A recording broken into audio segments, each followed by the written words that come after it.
Buenos días para todos los guarceños que nos siguen en este momento por las redes sociales. Continuando con el programa de Cachando con el Presi, queremos presentarles el día de hoy a don Iván Darío Echeverry Jiménez, un concejal que ya lleva 5 años en nuestro municipio como concejal, y también conocer la parte humana, conocer los hobbies, muchas otras cosas que de pronto no conocen y que a mi parecer, porque yo sí las conozco un poquito, son muy interesantes.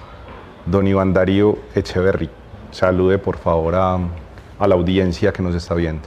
Presidente, muchas gracias. Bueno, muchas gracias al equipo de 3T, muchas gracias a todos los que nos siguen durante todos los periodos en el Consejo, las transmisiones, y hoy especialmente pues en este programa que hace parte de la propuesta que trae la nueva mesa directiva, especialmente el presidente, y gustoso estar en este espacio. Gracias, Iván. Empecemos contándole a la gente por qué quisiste ser concejal. Bueno, mi trabajo, estudié una carrera que tiene que ver mucho con la comunidad. Inicialmente estudié tecnología agropecuaria en el Politécnico, eso me llevó, mi primer trabajo fue en una finca bananera en Urabá en el peor momento de la violencia. En ese momento se crean las UMATAs y se crea el Retiro. Tuve la oportunidad de que el alcalde del momento, Mauricio Dávila, me tuviera en cuenta y empiezo a trabajar en la UMATA, una oficina de asistencia técnica agropecuaria, pero en contacto con la comunidad rural, con los campesinos de nuestro municipio. Fueron 12 años maravillosos trabajando con ellos. Entonces ahí empiezan a hacer una primer inquietud de trabajar con y por comunidades. Después me fui a trabajar nuevamente a Urabá con un programa de la gobernación, el programa Maná, siguiendo trabajando con comunidades. Después con el SENA en un programa que se llamaba Jóvenes Rurales, también con comunidades. Entonces mi vida laboral siempre ha estado como al servicio, mis conocimientos o mis aptitudes y actitudes en servicio de la comunidad. Y cuando uno es concejal, eso es lo que tiene que seguir haciendo.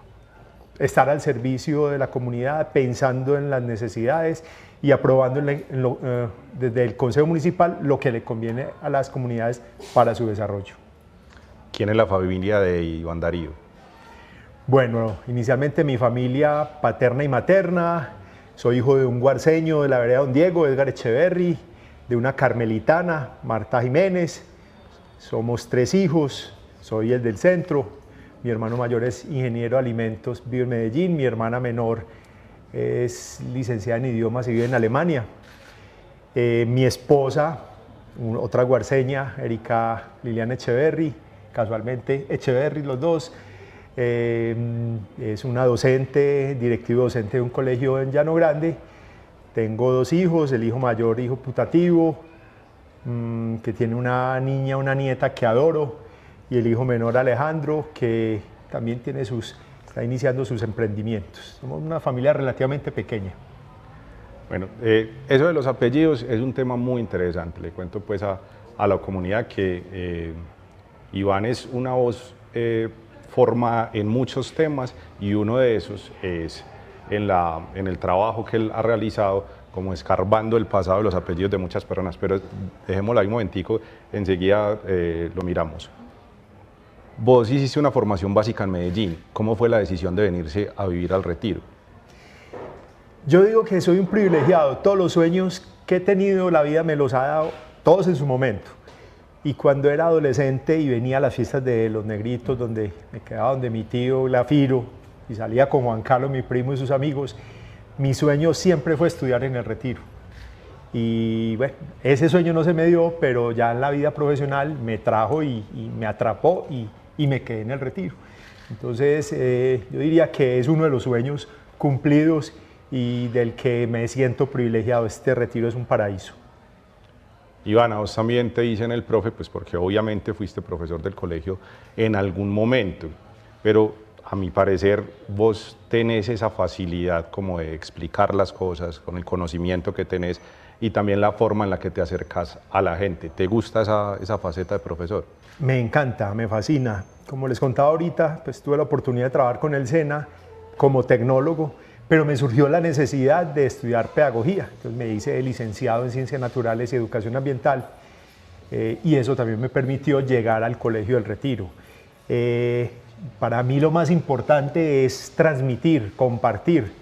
Puede que ni siquiera sea un conocimiento, pero algo que tengo, pero si tengo la oportunidad, digamos, de preparar un tema, me encanta transmitirlo se vuelve uno hasta crítico cuando uno está en una conferencia y uno ve que la persona se enreda explicando algo que lo puede hacer como para niños.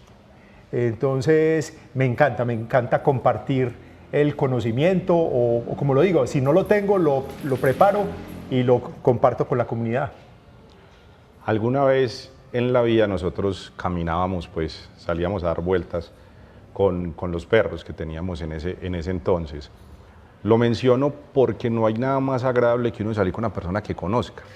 Cuando uno va caminando y entonces lo que para uno es un paisaje, lo que para uno son muchos árboles, salir con una persona que conoces, que te diga qué tipo de árbol es, que hay algunos que están en peligro de extinción y muchas otras cosas. ¿Cómo desarrollaste ese amor y ese conocimiento por el medio ambiente? Bueno, yo digo que en mi vida personal y profesional, en todos los aspectos, por ahí un 30% de lo que sé ha sido por la academia. Por ahí un 40% ha sido de otras personas, sean campesinos, sean compañeros. A mí me encanta la tertulia, me encanta conversar porque todo el mundo algo le aporta a uno de su conocimiento, todo el mundo tiene un saber y en esa tertulia, en ese compartir, siempre habrá algo nuevo que llegue. Entonces, al uno escuchar o trabajar con personas tan interesantes, con tanto conocimiento, mucho se le pega a uno. Entonces, por ejemplo, los árboles, lo aprendí de los campesinos, lo aprendí de personas con las que trabajé, con las que salgo también, entonces aprendo rápido. Además de que me gusta mucho la historia y me gusta mucho la geografía, entonces cuando se combina como todo eso en esas salidas que hacíamos y que espero que algún día retomemos, pues siempre habrá un tema de qué conversar. Pues entonces metámonos en el tema de la historia. Yo les cuento que Iván es una persona que es constantemente preguntando, indagando sobre las raíces, sobre dónde viene el municipio del Retiro, quiénes fueron sus fundadores, hacia dónde fueron. Y ha hecho un trabajo grandísimo, no es solamente un hobby, es un trabajo de dedicación y tiene muchos datos interesantes. ¿Qué haces vos con eso? La genealogía, todo el trabajo que haces y sobre todo la historia, las fotos. Es un trabajo grande que vos llevas hace algún tiempo, contanos de eso. Bueno, sí, me encanta la historia y la historia pues tiene muchas facetas. Digamos, una de ellas fue las fotos. Alguna vez, hace unos 15 años, hablando con alguien, me decía que murió la abuelita, que tenía un poco de fotos viejas y que la echaron al fogón de leña. Y eso me dolió en el alma y me di a la tarea de visitar familias guarceñas a preguntar qué fotografías tenían para que perduraran en el tiempo. Entonces me las prestaban, las copiaba, se las devolvía y creé en esa época un grupo en Facebook que se llama Fotos Antiguas del Retiro, que es un grupo que gracias a Dios ha estado muy alimentado, tiene muchas fotografías, pero ya uno pasa de la historia, de las calles y de las casas patrimoniales a la gente. Yo creo que un pueblo, y lo he dicho varias veces en el consejo, si bien el Retiro es lindo, excelentes paisajes, medio ambiente, pero lo que hace el Retiro como es la gente. La gente del Retiro es muy querida y eso es lo que hace que los nuevos guarceños pues lo reconozcan y se sientan tan acogidos. Entonces, me parece injusto que se vaya muriendo la gente y no lo recordamos. Yo pienso que uno realmente se muere cuando nadie lo recuerda a uno. No muere la memoria. Pero cuando uno todavía, así sea que en un cuadernito, por cualquier motivo, que uno fue profesor o por cualquier motivo aparece el nombre de uno y lo evocan, lo recuerdan, yo creo que uno no muere para la eternidad. Entonces, el Retiro lo hicieron unas familias muy interesantes y ahora que tuve un pequeño accidente y he estado de muletas y un poco confinado en mi casa, me di a la tarea de hacer esos grandes árboles genealógicos de las familias tradicionales del Retiro. Están los Bedoya, están los Botero, están los Mejías, están Vallejos, Castañeda, Peláez. Castañeda, que aunque es muy complejo porque es una familia muy grande y muchos se abrieron digamos, a recorrer todo el país, pero sin embargo he venido haciendo un ejercicio porque, como lo decía ahorita, hay personas que hacen parte de nuestro patrimonio hasta genético. Uno tiene una cantidad de personas en su ADN, desde abuelos, bisabuelos, tatarabuelos, chosnos y de ahí para arriba, y algo podemos tener desde un lunar, la calvicie, cualquier cosa hace parte de nuestra carga genética y eso nos lo entregó un antepasado y yo eso como que lo valoro y trato de recordarlo y por qué no recopilarlo. Algún día no sé si sacaré algún escrito porque verdad que la investigación ha sido muy interesante. Bueno, en esas investigaciones que has hecho, que yo sé que eso es muy juicioso, contanos un dato o varios datos que consideres importantes que los guarceños conozcan sobre nuestra historia. Bueno, por ejemplo, y respecto a la misma genealogía, casi que un 90% de los Mejías de todo Colombia salieron del Retiro. Otro dato, el Retiro silenciosamente fue muy importante en la colonización antioqueña del eje cafetero y del suroeste. Familias del Retiro fundaron Jardín, fundaron Jericó, fundaron Andes, Fredonia.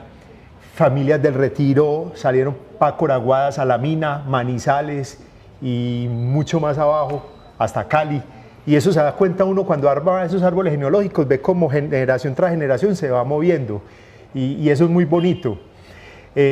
La familia Uribe hay unos apellidos que fueron muy afianzados, digamos, en el territorio guarceño, los Uribe, los Peláez, que si bien uno diría que de Río Negro, pero en esa parte alta de Carrizales y hacia Río Negro, ese era un gran asentamiento de estas familias. Entonces, es interesante también ver esos primeros, por ejemplo, los que trajeron esos apellidos acá a Colombia o América, cómo se ubicaron en un lugar y de ahí se regaron, digamos, para todo el mundo.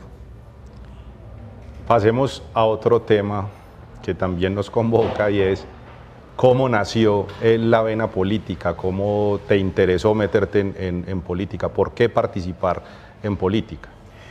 Bueno, yo creo que todo el mundo debe participar de una u otra forma en política.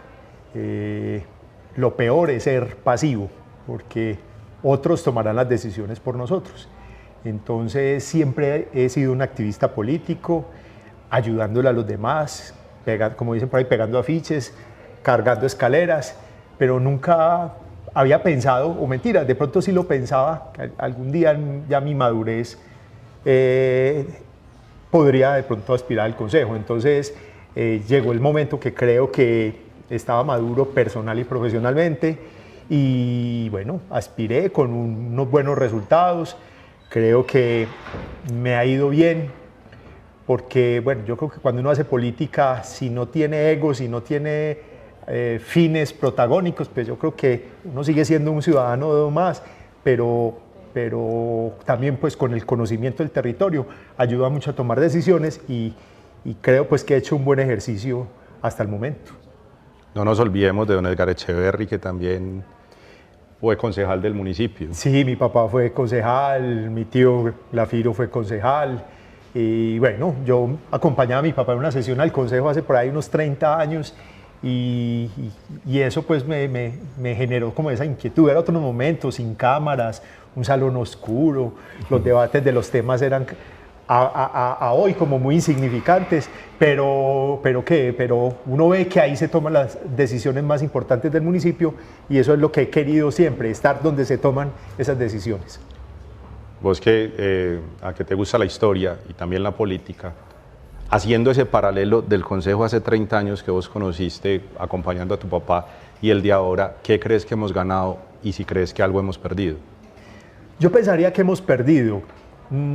Hace 30, 40 o 50 años el Retiro era más pequeño y habían personas menos cultas, y lo pongo entre comillas, o menos pasadas por las universidades. Habían personajes más interesantes conformando el consejo. Uno ver que el Retiro tuvo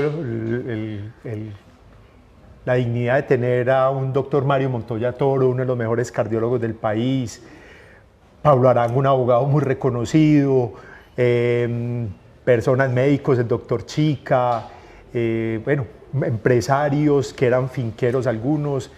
Entonces, no sé por qué antes había como más calidad de personas y profesionalmente en el consejo.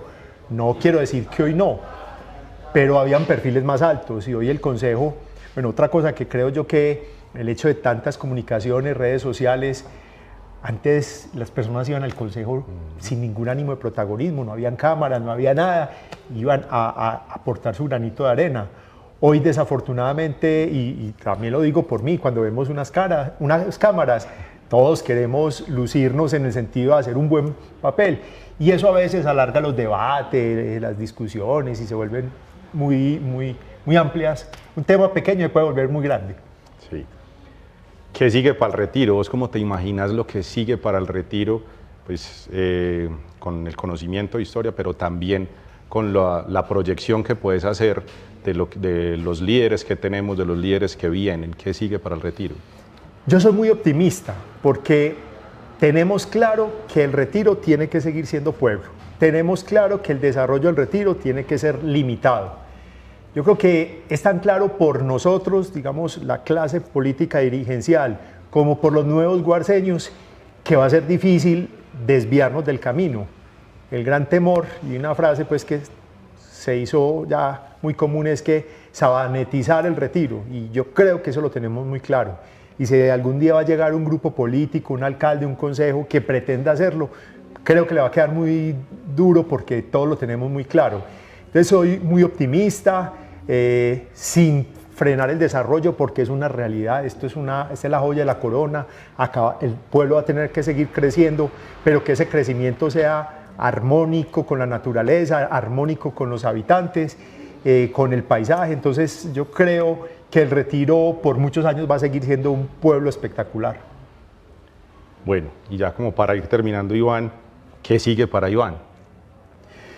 Bueno, Anderson, yo estoy como en la recta final de mi vida profesional. Próximamente cumplo 57 años, ya se está acercando mi jubilación.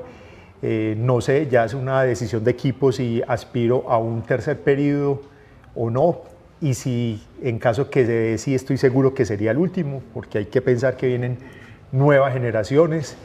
Y bueno, no, disfrutar de la vida, disfrutar por fortuna mi esposa y yo nos vamos a pensionar muy juntos, entonces tenemos planes de recorrer Colombia en moto, de pueblear, de conocer, de disfrutar la vida de una forma muy tranquila, muy sana. Y eso pues es nuestra intención y estamos construyendo precisamente para eso, para que podamos tener unos últimos días, ojalá en el retiro, tranquilos, caminando por las calles con la cabeza en alto, tomándonos un tinto con cualquier persona en cualquier mesa del parque y bueno, lo que es el retiro, disfrutarlo y morir dejando un pequeño legado. Bueno, como les dije al principio, es una persona muy interesante, es una persona que tiene muchos temas de qué hablar, es excelente conversador, como lo pueden ver ustedes.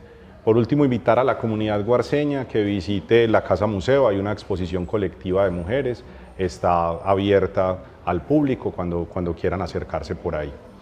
Con eso terminamos el programa, no sin antes pedirle a Iván que le dé un mensaje a la comunidad, a las personas que nos están viendo. ¿Qué les quisieras decir o qué crees que deban escuchar en este momento las personas que, no solamente las que te apoyaron, sino todas las personas que nos están viendo? Bueno, yo creo que a nivel nacional vivimos un momento un poco angustiante porque de pronto no vemos el país que va en un buen rumbo, pero enviarle el mensaje que el futuro de Colombia lo hacemos entre todos, las buenas decisiones políticas que tomemos a futuro. El país debe cambiar, debe reorientarse y eso se proyecta para nuestro municipio. Entonces, no perdamos las esperanzas, no preocuparnos, como dicen, no se preocupe, sino ocúpese. Y yo creo que esa ocupación es que nosotros tenemos que hacer parte de las decisiones y esperándolos, y ojalá la vida nos ilumine, tomar buenas decisiones, tener buenos gobernantes, y como en el retiro, que hay que reconocer, el retiro ha tenido buenos gobernantes, y ojalá el país, al tenerlos, pues nos reorientemos hacia un futuro bien próspero para todos los colombianos. Listo, muchas gracias a los guarceños que nos siguieron. Voy a aprovechar este espacio para para ir en contra de Iván en algo que dijo, pero sin derecho a réplica. Y es que yo considero que en este momento hay muy buenos, no es que él lo diga, al contrario, antes yo le entendí lo que él quiso decir. Pero yo quiero mostrar que él es un ejemplo de los líderes buenos que tenemos en este momento en el Consejo, de los líderes que trabajan por la comunidad, que trabajan por el agro, que trabajan por el campo y por muchos otros temas. Muchas gracias a todos los guarceños y todas las personas que nos siguieron por redes sociales. Recuerden que este programa se va a seguir haciendo con otros concejales, con otros líderes del municipio de Retiro y espero que lo puedan ver muchas personas. Muchas gracias.